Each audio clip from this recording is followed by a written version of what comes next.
The customer told me the manager would fire me for this mistake.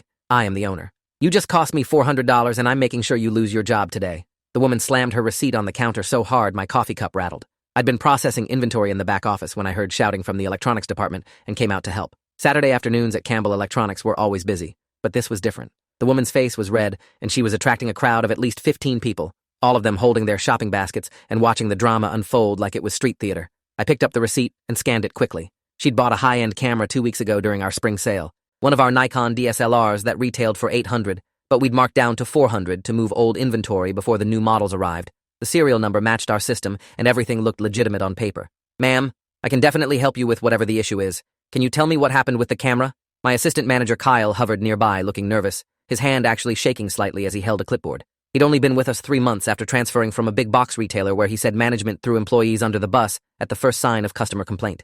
This was clearly beyond anything his previous training had prepared him for, and I could see him calculating whether to intervene or run for cover. What happened is, your incompetent staff sold me a defective camera, and now you're refusing to honor your return policy. She pulled out her phone and started recording me, the red recording light visible on her screen. I'm documenting this entire interaction so when I report you to corporate, they'll see exactly how terrible you people are. I want names, I want badge numbers, I want everything on record.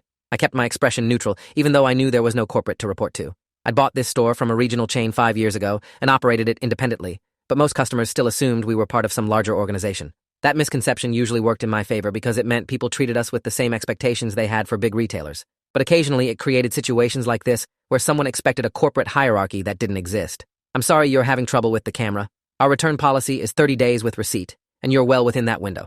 Let's see what we can do to resolve this. I kept my voice level and professional, using the tone I'd developed over 15 years of retail work before scraping together enough money to buy this place. The tone that said I was taking you seriously without actually committing to anything specific. She shoved the camera box at me hard enough that I had to catch it to prevent it from falling. I set it on the counter carefully and opened it, immediately noticing the packaging was wrong. The foam inserts were backwards, and the lens cap was missing entirely. The camera itself had visible scratches on the lens housing, and the body showed signs of impact damage along one corner, where the metal had actually dented inward. There was sand in the battery compartment, not just a few grains, but actual accumulation that suggested prolonged exposure. The memory card slot had water staining around the edges. Ma'am, this camera has been used extensively and appears to have been damaged. Can you tell me what happened to it? I turned the camera so she could see the damage I was pointing out, the dent and the sand and the water stains. Several people in the crowd leaned in to look, and I heard someone whisper that the camera was definitely trashed. Nothing happened. It was defective when I bought it. Her voice got louder and more customers were stopping to watch now, abandoning their shopping to witness whatever was going to happen next. The crowd had grown to maybe 25 people, forming a semicircle around the customer service counter. I took it on one trip to the beach and it stopped working. That's clearly a manufacturing defect and you need to give me a full refund immediately. $400 right now, or I'm calling the police. Kyle leaned over and whispered to me, his breath smelling like the energy drink he'd been nursing all morning. She was just in here yesterday arguing with Stephanie about this same camera. Stephanie told her we couldn't accept it because of the damage, and the customer got so aggressive that Stephanie actually cried in the break room afterward. She called you, but you were at the bank meeting with that loan officer about the expansion. I nodded slightly, remembering the voicemail I'd gotten but hadn't had time to return yet. I'd been at First National discussing financing for opening a second location across town, sitting in that cold office while the loan officer questioned every line item in my business plan. The meeting had run 3 hours, and by the time I got back to the store, the end-of-day rush had started, and I'd completely forgotten about Stephanie's message. I understand your frustration, but our return policy doesn't cover physical damage or water damage. This camera has clearly been exposed to both. I pointed to the sand and the water stains visible inside the battery compartment, then to the impact damage on the corner. The dent here suggests it was dropped, probably onto a hard surface. The sand indicates it was used at a beach without proper protection. The water staining shows it got wet, which these cameras aren't designed to handle without a protective housing. The woman's face went from red to purple, an impressive color transformation that happened in stages. You're calling me a liar? I'm telling you this camera was broken when I bought it, and you're accusing me of damaging it? This is outrageous. This is slander. I could sue you for defamation. Get me your manager right now because you clearly don't have the authority or the intelligence to handle this situation properly. I set the camera down gently on the counter, making sure it was stable so it wouldn't roll off. I can get the manager, but our policy will be the same. Physical damage isn't covered under our return policy. It's printed right here on your receipt. I pointed to the relevant section on the back of the receipt where the return policy was spelled out in detail, including specific exclusions for physical damage, water damage, and missing accessories. I don't care what some fine print says. I know my rights as a consumer. You sold me a defective product, and you're legally required to refund my money. If you don't, I'm calling the police and reporting this store for fraud. I'm also calling the news. Channel 7 has an investigative team that exposes crooked businesses, and they're going to love this story. She was shouting now, and at least 30 customers had formed a crowd around us, watching the drama unfold. Some were recording on their phones, Others were just staring with that uncomfortable expression people get when they witness a public meltdown. Kyle looked at me with panic in his eyes, and I could see him mentally drafting his resignation letter. He clearly wanted me to just give the refund and make this woman go away, to surrender and move on. I'd seen that look from employees before, that desire to cave under pressure just to end the conflict and restore peace. But I'd also seen what happened when you established a precedent of caving to aggressive customers. It created an environment where abuse became a successful strategy, where employees learned that standing up for policy would get them overruled, where the worst customers got the best treatment. Ma'am, I'm going to step into the back and get the manager. Please wait here and I'll have them come speak with you directly. I handed the camera to Kyle and walked toward the storage area, hearing the woman say loudly to the gathered crowd, "Can you believe this? This is what passes for customer service these days. These people have no idea what they're doing. They hire anyone who can fog a mirror and then wonder why customers are unhappy." I grabbed my store owner ID badge from my desk drawer, the one I rarely wore because I preferred working alongside my staff without the formality of announced hierarchy. The badge was slightly dusty, and I had to wipe it off on my polo shirt before clipping it on. I could hear the woman still ranting in the main store area, her voice carrying through the walls. She was telling anyone who would listen about her rights and how she was going to own this store by the time her lawsuit was finished. When I came back out, the woman was talking on her phone very loudly, clearly performing for the audience. "Yes, I'm at Campbell Electronics on Riverside Avenue, and they're refusing to honor their return policy. The employee is completely incompetent and probably didn't even finish high school. I'm demanding to speak to corporate right now. This is discrimination, and I'm going to sue for everything they have." I walked up to the counter and clipped my badge to my polo shirt where it would be clearly visible. The woman glanced at it while still talking on her phone, then did a double take. Her eyes went wide as she read, "Daniel Campbell, owner," printed clearly under my name and above the store logo. The phone slipped slightly in her hand, but she caught it before it fell. "I'll call you back," she said into the phone, her voice suddenly uncertain for the first time since this interaction started. "I'm the manager," I said calmly, keeping my voice level and professional despite the adrenaline making my hands want to shake. "I'm also the owner. There is no corporate office to report to.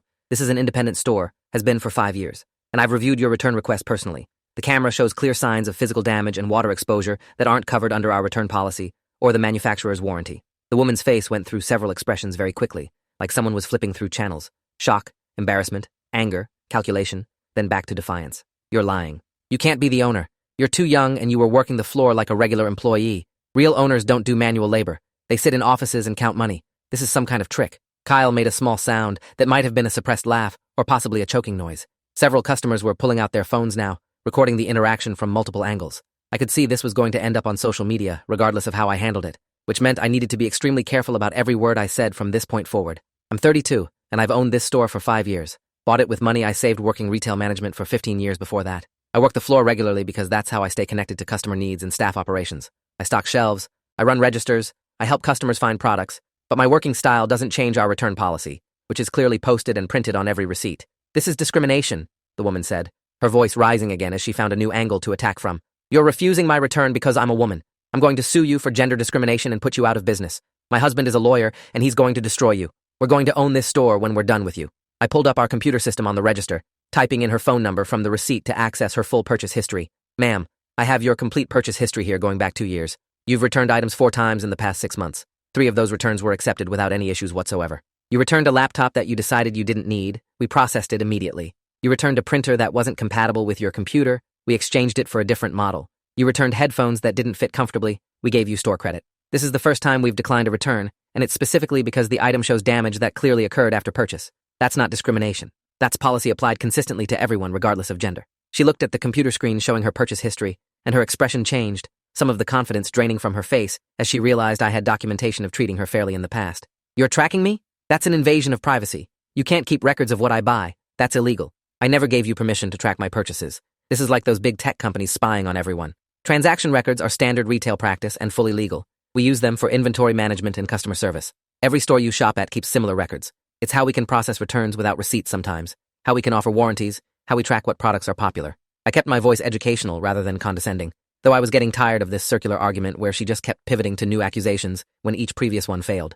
Other customers in the crowd were murmuring now, and I could hear someone say that the woman was clearly trying to scam us. Another voice said they'd seen people try this at other stores, buying expensive items, using them roughly, then returning them claiming defects. An elderly man said loudly that he respected a business owner who stood by his policies instead of caving to bullies. The woman grabbed her camera and shoved it back in the box, her movements aggressive enough that she nearly knocked over a display of phone cases on the counter.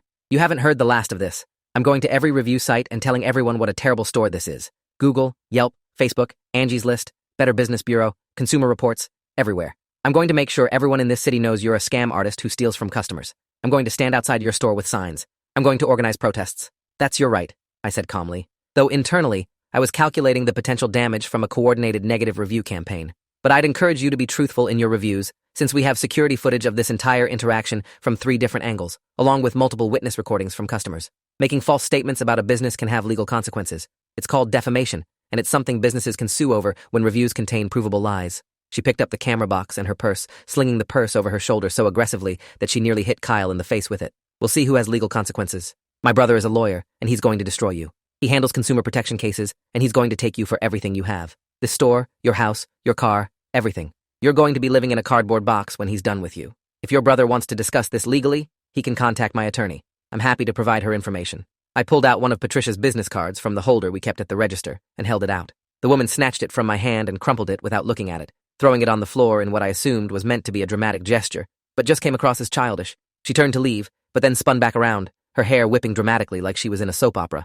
And you're a terrible owner. You should be ashamed of yourself, hiding your identity and tricking customers. That's dishonest and deceptive, and you're going to pay for it. I'm going to make sure everyone knows what kind of person you really are. After she stormed out, slamming the door hard enough that the bell above it nearly fell off, the store was quiet for a moment. Then, one of the customers who'd been recording started clapping slowly, dramatically, like we were at a movie theater. Others joined in, and suddenly I had 36 people applauding, while Kyle looked relieved enough to collapse. An elderly man approached the counter, setting down his basket of cables and adapters. I've been shopping here for 8 years, since before you bought it from that regional chain. I saw what happened with that camera. It was clearly damaged, and she was trying to scam you. Good for you for standing your ground and not letting her bully you into giving her money she didn't deserve. He extended his hand and I shook it, feeling uncomfortable with being celebrated for doing what should be standard practice. I thanked him, but felt awkward with all the attention. I didn't want to be celebrated for simply enforcing reasonable policies, for doing what any responsible business owner would do. Kyle was grinning, though, practically bouncing with relief and excitement. That was amazing. When you put on that badge and her face just dropped, I literally wished I'd started recording earlier. That moment was priceless. Did you see how white she went? We got back to work, but I couldn't shake the feeling that this wasn't over. The woman had been too confident in her threats, too certain that she had power and resources to deploy against me. Sure enough, 2 hours later my phone rang with a number I didn't recognize. It was my business attorney, Patricia Okonkwo. Daniel, I just got a very aggressive call from an attorney named Howard Brennan, claiming his client was discriminated against at your store today. He's threatening to file suit unless you issue a full refund and a written apology. I explained the situation while pulling up the security footage on my office computer, watching from multiple angles as the interaction played out. The camera was clearly damaged, Patricia. I have video evidence showing its condition from 3 angles. Multiple customers witnessed the interaction, and several recorded it. Her own recording probably shows she was the aggressor since she was recording when I came out, and she kept recording through most of it. Patricia sighed, and I could hear her typing in the background, probably taking notes or researching Howard Brennan. Her brother is making noise about a lawsuit, but honestly, from what you're telling me, he doesn't have a case. However, you know as well as I do that frivolous lawsuits can still be expensive and time-consuming to defend against. Would it be easier to just refund her money and move on? $400 to make this go away? No. I said it more firmly than I'd intended, my voice harder than I usually let it get. If I cave now, it establishes that aggressive behavior gets rewarded. I've got 22 employees watching how I handle this. I need them to know I'll back them up when customers cross the line. If they see me surrender to threats and intimidation, they'll know that standing up for policy means nothing, because I'll overrule them the moment things get uncomfortable. Okay, Patricia said, and I could hear the shift in her tone from questioning to strategic. I'll draft a response to Howard Brennan. Send me the security footage from all angles, the customer's complete purchase history showing we've processed her returns normally in the past, and statements from any staff who witnessed the interaction. Also get statements from those customers who recorded it if possible. We'll be ready if he actually files, which frankly I doubt he will once he sees how much evidence we have. That night I stayed late reviewing footage and documentation, sitting in my small office under fluorescent lights that buzzed annoyingly. Kyle had gone home, but Stephanie came in for the evening shift and immediately found me in the office. Kyle texted me everything that happened. He said you revealed you were the owner right in front of everyone and her face just died. I'm so glad I wasn't there because I probably would have laughed right in her face. It wasn't particularly satisfying, I admitted, rubbing my eyes because I'd been staring at computer screens for hours. She just pivoted to different attacks instead of backing down. She went from saying I was incompetent to saying I was discriminating to saying I was deceptive. Now her brother's threatening to sue, and I'm going to have to spend time and money defending myself against accusations I know are false. Stephanie's expression darkened, and she sat down in the chair across from my desk. That's the same woman who called me a stupid bitch yesterday when I told her we couldn't accept the return. She said I was clearly uneducated and probably couldn't do basic math. She told me I'd be working retail my whole life because I didn't have the intelligence for anything better. I almost quit after that interaction. I literally went home and started updating my resume because I didn't want to deal with customers like her anymore. That hit me hard, like a physical blow to the chest. Stephanie was one of my best employees, knowledgeable about every product we carried and patient with customers who needed extensive help. She had a degree in electrical engineering, but preferred retail work because she liked interacting with people and helping them solve problems. The idea that she'd almost quit because of one aggressive person made me genuinely angry in a way the woman's attacks on me hadn't. Why didn't you tell me it got that bad? I would have banned her from the store immediately. We have policies about customer behavior, and verbal abuse is absolutely grounds for banning someone permanently. I was already pulling up our incident report system to document what Stephanie was telling me, creating a file that would support any future actions we needed to take. Because it happens all the time, Stephanie said quietly, her voice tired in a way that made her sound older than her 28 years. Maybe not that extreme, but customers talk down to us constantly. They assume we're stupid or lazy or beneath them just because we work retail. They make comments about our intelligence, our life choices, our worth as human beings. Yesterday was just worse than usual, but it wasn't unique. She paused and looked at me directly. But hearing that you stood up to her today, that you didn't just give her what she wanted to make her go away, that actually matters to everyone here. It shows you see this stuff and you care. Kyle already sent a message to the group chat and everyone's talking about it. People are saying they're proud to work here because you have our backs. Over the next few days, the incident took on a life of its own online. Someone had posted their recording to TikTok with the caption, "Karen meets the owner," and it went viral, accumulating hundreds of thousands of views in just 48 hours. The algorithm picked it up and pushed it to millions more people. The comments were mixed. Some people praised me for enforcing policy and not rewarding bad behavior. Others said I should have just given the refund to avoid confrontation and maintain customer satisfaction. A few accused me of staging the whole thing for publicity, claiming no real interaction could be that perfectly dramatic. The negative reviews started appearing Tuesday morning. The woman had followed through on her threat, posting one-star reviews on Google, Yelp, Facebook, the Better Business Bureau, and every other platform she could find. Each review told a dramatically altered version of events where I'd been aggressive and discriminatory, where she'd been calm and reasonable, where the camera had definitely been defective from the start, and I'd refused to honor the warranty out of pure spite. On Google, she wrote, "Worst store ever. Owner pretended to be a regular employee, then ambushed me when I asked for a manager. Discriminated against me because I'm a woman. Refused valid return for defective product. Threatened to sue me for leaving honest reviews. Avoid at all costs." On Yelp, "Terrible customer service. Bought defective camera. They refused return. Owner is dishonest and hides his identity to trick customers. When I asked for manager, he revealed he was the manager in humiliating public spectacle. Other customers recorded me without permission.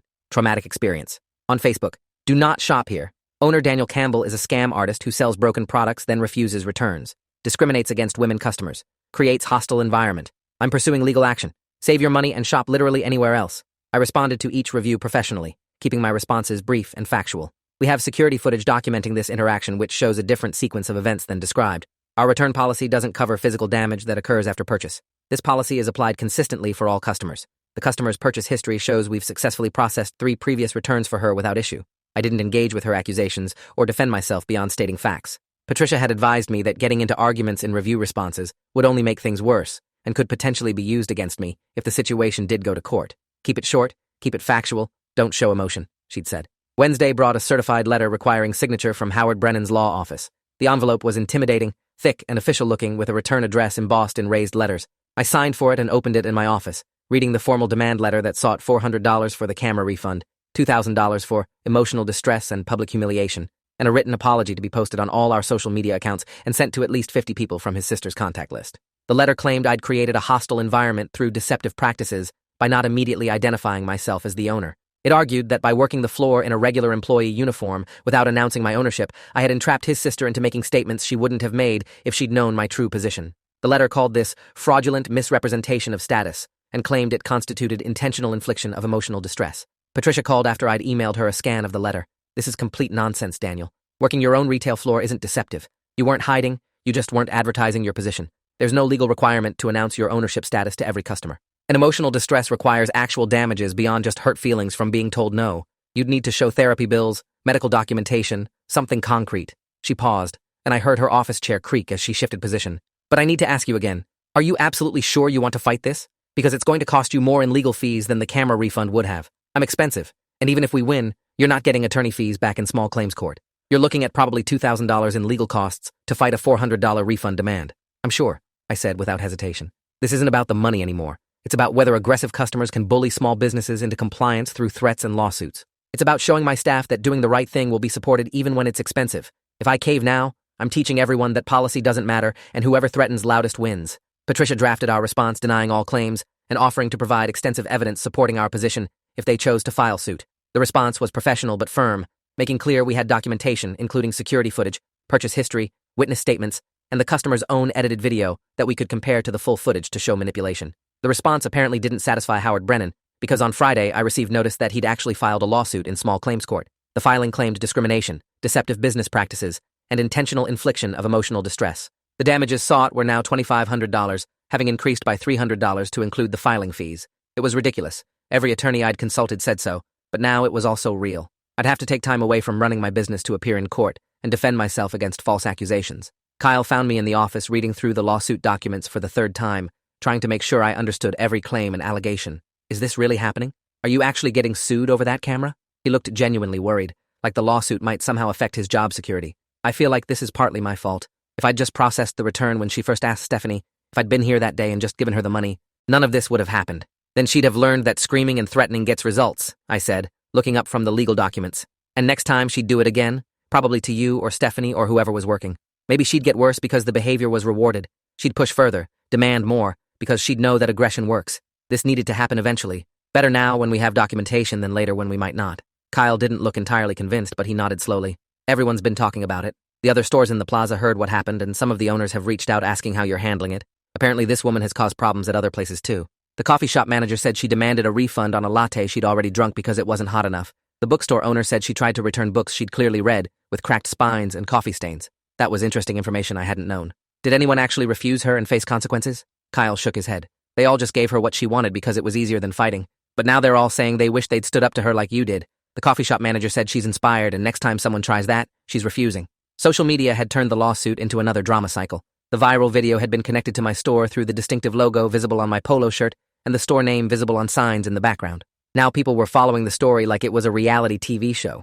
Some created GoFundMe campaigns to help with my legal costs without my permission or knowledge. Others organized to flood Howard Brennan's law office with negative reviews and angry phone calls. I had to issue a public statement on our Facebook page and Instagram asking people not to harass anyone involved, explaining that I was handling this through proper legal channels and didn't want anyone to take actions that could complicate the case. While I appreciate the support, please do not contact the opposing attorney or leave negative reviews about their practice. This needs to be resolved in court, not through online harassment. The statement got thousands of likes and hundreds of comments. Most were supportive, saying they respected my position and would follow my wishes. But some people ignored it entirely and continued their harassment campaign anyway. Howard Brennan's law office had to take their phone offline temporarily because they were getting hundreds of calls from people around the country. Someone created a parody Twitter account called Howard Brennan's Terrible Legal Advice that posted fake legal tips. The preliminary hearing was scheduled for 3 weeks out. During that time, business actually increased substantially. People came in specifically because they'd seen the video and wanted to support a small business owner standing up to an abusive customer. Our daily revenue jumped by almost 30%. Several told me stories of their own experiences with terrible customers or bosses who'd never backed them up when they faced abuse. One woman brought her teenage daughter in to meet me specifically. I want her to see that doing the right thing matters even when it's hard, she explained, while her daughter looked embarrassed. She's been getting bullied at her retail job at the mall, and her manager tells her to just accept it, that customer satisfaction is all that matters. I want her to know there are better places to work, places where management actually values employees. The daughter looked at me shyly. My manager made me apologize to a customer who called me a racial slur because he spent $500, and she said we couldn't afford to lose him as a customer. I felt horrible, like I didn't matter at all. I gave her my business card and told her we were hiring if she ever wanted to work somewhere different, somewhere that wouldn't tolerate that kind of treatment. The night before the hearing, I couldn't sleep at all. I lay in bed staring at the ceiling, reviewing everything in my mind. The security footage showing the damaged camera, the purchase history proving we'd treated her fairly on previous returns, the witness statements from Kyle, Stephanie, and 3 customers who'd provided their contact information, the documentation of the camera's damage with detailed photos. Patricia had assured me we had a strong case, but I knew court outcomes weren't always predictable. I also knew that regardless of the legal result, this whole situation had already cost me time, money, and stress that I really couldn't afford. The legal fees alone were approaching $3,000. I'd spent probably 40 hours dealing with this situation, time I could have spent growing the business or training staff or developing new vendor relationships. The emotional toll was harder to quantify, but definitely real. At 4 a.m, I gave up on sleep and went to the store, letting myself in with my keys and turning on just enough lights to see. I walked through the aisles, straightening products that didn't need straightening, organizing shelves that were already organized. It was meditative, repetitive work that let my mind settle. This store represented everything I'd worked for, 15 years of saving and planning and sacrificing to build something of my own. The idea that someone could threaten all of that over a damaged camera felt surreal. The small claims courtroom was less formal than I'd expected, more like a conference room than the dramatic courtrooms you see on TV. There were no jury boxes or witness stands, just a judge's bench and several tables for the parties. Judge Morrison presided over a crowded docket, moving through cases efficiently, spending maybe 10 minutes on each before rendering decisions. When our case was called around 10:30, the woman appeared with her brother Howard. She'd dressed conservatively in a modest dress and cardigan, her demeanor completely different from the aggressive person I'd dealt with in my store. She looked like a reasonable middle-class mom who'd been wronged by a business, and I realized that was entirely intentional. Howard presented their case first, speaking in that smooth attorney voice designed to sound both reasonable and authoritative. He painted a picture of his sister as a victim who'd purchased a defective camera in good faith and been humiliated by an owner pretending to be a regular employee. He claimed I'd deliberately deceived her, creating a trap where she'd make statements she wouldn't have made if she'd known my true position. He argued this was intentional infliction of emotional distress, that I'd set her up for public humiliation. He showed the video she'd recorded but edited carefully to remove her most aggressive moments and my calmest responses. In the edited version, she looked confused and frustrated, while I looked dismissive and cold. He'd cut out the parts where she threatened to call police, where she insulted my intelligence and education, where she threw my attorney's business card on the floor. What remained made me look like I was refusing a reasonable request without justification. When Patricia stood to present our defense, she played the full security footage from multiple angles. Judge Morrison watched silently as the video showed the woman's escalating aggression, her shoving the camera at me, her recording me without permission, her threatening phone call where she loudly claimed she'd sue for everything I had. The footage also clearly showed the camera's condition, with Patricia pausing at several points to zoom in on the damage, the dented corner, the sand in the battery compartment, the water staining around the memory card slot. Patricia then introduced the woman's purchase history, showing 4 previous returns that were processed normally without any issues. She showed my business license and registration, proving I was the legal owner and had been for 5 years. She presented written statements from Kyle, Stephanie, and 3 customers who'd witnessed the interaction. One customer had provided an especially detailed statement describing how the woman had been aggressive and threatening from the moment she entered the store. Finally, Patricia showed the woman's edited video next to the full security footage on a split screen, playing them simultaneously so Judge Morrison could see exactly what had been cut and how the editing changed the context of the interaction. It was damning, showing clear manipulation of evidence to misrepresent what actually happened. Judge Morrison stopped the video playback and asked the woman directly about the discrepancies. "Ma'am, can you explain why your video recording is missing significant portions of this interaction?" She stumbled through an explanation about how her phone had technical issues and some parts didn't record properly, that sometimes phones just stop recording randomly. But the portions that failed to record are conveniently the ones where you made threats and used insulting language. Judge Morrison's tone made clear he didn't find this credible. The woman said she didn't know why those specific parts were missing, that technology was unpredictable. Judge Morrison asked why she'd threatened to call police if the camera was defective rather than simply requesting to speak with a manager. She said she'd been upset and didn't mean those specific words, that people say things when they're emotional. He asked about her previous successful returns at the same store. She said those were different situations that weren't relevant to this case. Then Judge Morrison turned to me with a question I hadn't fully prepared for. "Mr. Campbell, why didn't you identify yourself as the owner immediately when this customer became agitated? Could that have prevented this entire situation?" I thought carefully before answering, aware that my response would potentially affect his decision. "Your Honor, I was working the floor as I normally do. I stock shelves, help customers, run registers, do everything my employees do. I don't announce my ownership to every customer I interact with because I don't think it should be relevant. Our policies apply equally regardless of who's enforcing them." I paused, choosing my next words carefully. If I have to announce my position to be treated with basic respect, that suggests customers think regular employees don't deserve respect. My staff shouldn't have to face different treatment than I do just because they don't own the building. The problem wasn't that I didn't identify myself quickly enough. The problem was that this customer felt entitled to be aggressive and insulting toward someone she perceived as lower status. Judge Morrison nodded slowly and made some notes on his legal pad. The courtroom was quiet enough that I could hear every scratch of his pen. "I've reviewed all the evidence presented here today. The security footage clearly shows the camera was damaged beyond normal wear and tear. There's physical damage, water damage, and foreign material inside the device. The plaintiff's purchase history shows she's been treated fairly on previous returns, undermining claims of discrimination. The plaintiff's own recording, though edited, still contains evidence of aggressive behavior toward store staff." He paused and looked directly at the woman. "Ma'am, I understand you're frustrated about losing money on a camera that stopped working. But the evidence shows that camera was damaged after purchase, most likely through use in conditions it wasn't designed for. The store's return policy clearly excludes physical damage, and you were made aware of this policy at the time of purchase." Judge Morrison continued. "As for the claim of deceptive practices, there is no legal requirement for a business owner to announce their ownership status to customers. Mr. Campbell was working in his own store, which is entirely appropriate. The claim of intentional infliction of emotional distress fails because there was no outrageous conduct on the store's part. Refusing a return based on clearly stated policy does not constitute emotional distress." He looked down at his notes again. "This lawsuit is dismissed with prejudice, meaning it cannot be refiled. The plaintiff is ordered to pay the defendant's court costs in the amount of $250. I'm also ordering the plaintiff to remove all online reviews related to this incident within 30 days, as the reviews contain provably false statements that constitute defamation." Howard Brennan stood quickly, his face flushed. "Your Honor, I'd like to note for the record that this ruling discriminates against consumers who have legitimate complaints and creates a chilling effect on honest reviews." Judge Morrison gave him a sharp look that could have cut glass. "Counselor, legitimate complaints don't require editing video evidence or making false claims of discrimination. Honest reviews don't need to omit relevant facts to make their point. This ruling stands." Next case. Outside the courthouse, Howard pulled me aside before I could get to my car. "This isn't over. We can appeal this decision, and we will. My sister was genuinely wronged here, and no judge's ruling changes that fundamental fact. You took advantage of her and you know it. I looked at him steadily, tired of this entire situation. Your sister tried to return damaged merchandise that she damaged herself through misuse. When I enforced a reasonable policy that's clearly posted, she threatened me, insulted me, called me stupid and uneducated, and lied about what happened. Then you filed a frivolous lawsuit hoping I'd settle rather than fight back. You both made choices that led directly to this outcome. You could have apologized and moved on. You chose escalation. He opened his mouth to argue, but his sister touched his arm, her face pale. Leave it alone, Howard. Let's just go. She looked at me, and for a moment I thought she might actually apologize, might show some recognition that her behavior had been wrong. Instead, she said, "You should have just given me the refund. None of this had to happen. All of this conflict, all this stress, over $400. You're so stubborn you couldn't just make a customer happy." Then they walked away, and I stood there in the courthouse parking lot, thinking about how some people never quite grasped the concept of accountability, never understood that their actions had consequences. Patricia joined me, carrying her briefcase and looking satisfied. That went better than expected. Judge Morrison saw right through their case immediately. You won't hear from them again, and if they do try to appeal, it'll be thrown out at the first review. She was right.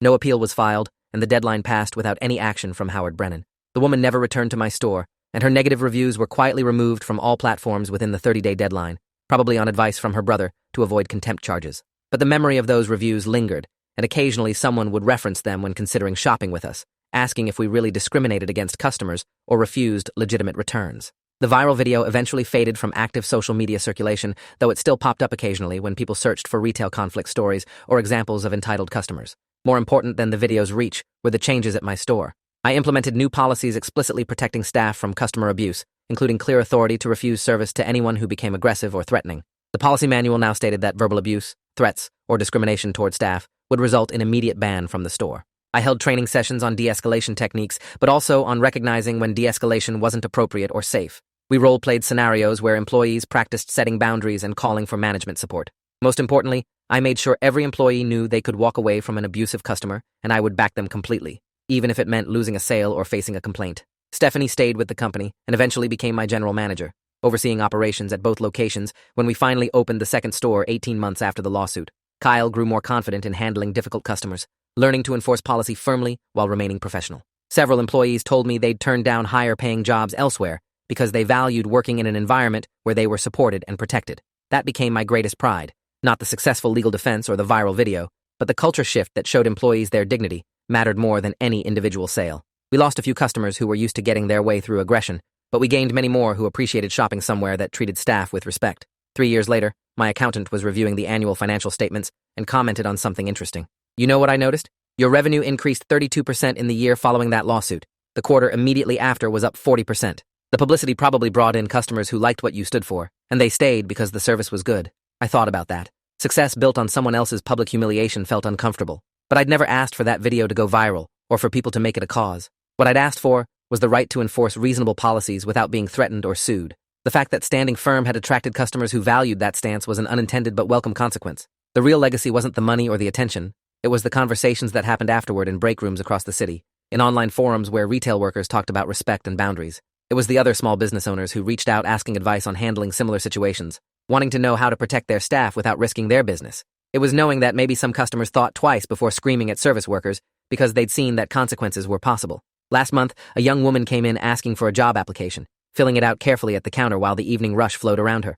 As I reviewed her application later, I noticed she'd worked retail for 4 years at 3 different stores. When I called her in for an interview and asked why she was looking to change jobs, she said she'd been verbally abused by customers at every position. Her managers always sided with customers regardless of what happened, telling her that customer satisfaction was the only thing that mattered. "I saw your video," she said quietly, "the one with that woman and the camera. I saw you stand up for yourself and your staff. I want to work somewhere where management actually has our backs, where we're not just punching bags for angry customers. I know you probably get a lot of applications because of that video, but I'm serious about wanting to work here. I'm good at my job. I just need to work somewhere that values employees as much as sales." I hired her 2 weeks later, and watching her relax into the realization that we'd actually back her up reminded me why the whole ordeal had been worth it. Her name was Nina, and she had a degree in computer science, but preferred retail work because she loved helping people solve technical problems. On her 3rd day, a customer started getting aggressive with her over a return that was outside our policy window. She calmly explained the policy, offered alternatives, and when the customer began raising his voice, she called for me without hesitation. I backed her decision completely, escorting the customer out when he refused to lower his voice. As he left, he shouted that he'd never shop here again and would tell everyone he knew to avoid us. Nina looked worried, like maybe she'd cost the store a valuable customer. I told her the truth. We were better off without customers who thought screaming was an acceptable negotiation tactic. Her relief was visible and immediate. Sometimes standing firm costs something in the short term, but the alternative costs more in ways that aren't always visible on a balance sheet. Employee turnover, damaged morale, toxic workplace culture, these have real costs that don't show up as line items. Building a place where people felt respected and supported, that was worth defending even when it meant facing lawsuits and public attacks. The woman with the camera probably never understood that lesson, but my staff did, my customers did, and that mattered more.